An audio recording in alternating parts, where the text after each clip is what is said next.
Browning A5 came in for get rid of this tacky recoil pad and put a butt plate on. Pull the varnish off the stock and off the fore end.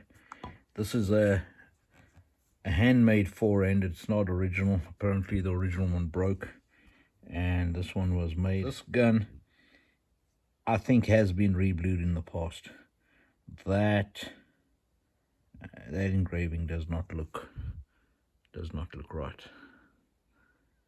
and even the screws, it looks like somebody's been into it with a buffing wheel. And I'm gonna say it's been reblued. Hot, you know, on a buffing wheel. Somebody's put a buffing wheel on it, and you can see it. And I'm gonna make that a definite. Right over there, you can see the buff marks from the buffing wheel. I hate it when guys do that. And they were careful. They kind of played around. There's the proof mark, but it's been buffed on a buffing wheel and reblued at some point. Anyway, I'll slow rust blue it and redo the woodwork on it. And it's an old one. Look at the safety. It's in the trigger guard instead of the cross bolt. Quite neat. Let's see what it comes out like. Another dead giveaway that it's been reblued is the mag tube. So they didn't remove the mag tube when they reblued the receiver, so that's black instead of silver. Older model A5 with the lifter spring and a one-piece lifter that's on the receiver rather than on the trigger group. So the pre-war Auto 5s don't have roll pins over there. They've got little screws. The others have got a roll pin and the hole's drilled all the way through and it comes out there. This has got a little machine screw that goes in there into a blind hole. It just shows you how they cheapen production as years went by. 5 rust cycles, and this is what we got. This is supposed to be silver at the factory, so I didn't put any rust bluing on there. And you got the friction ring wearing on that, so got it everything attached to it.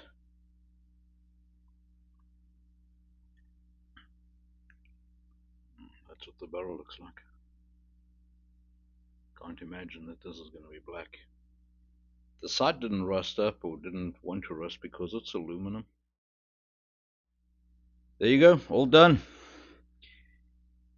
Slow rust blued the receiver and the barrel, as well as the poly choke up front there. Redid the wood on it. So this is, somebody made this as a handmade piece up front.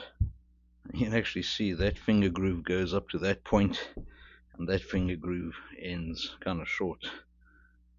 My thumb's at the end there, but anyway, I still think it's a pretty good job, whoever did that. And then redid the stock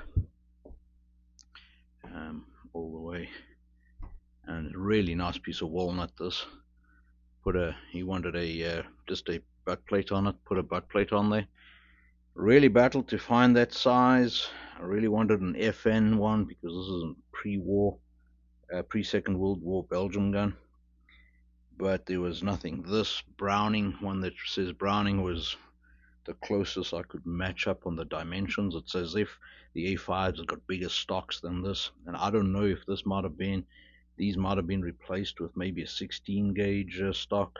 I don't know, but anyway, I found the Browning one, but I had to re-drill the holes. I had to plug up the holes and re-drill them to get it to get that to work.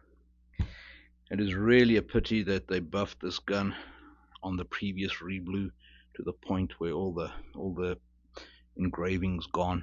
They really tried hard not to buff that, the Browning part out there and there, but the the engraving was not that lucky.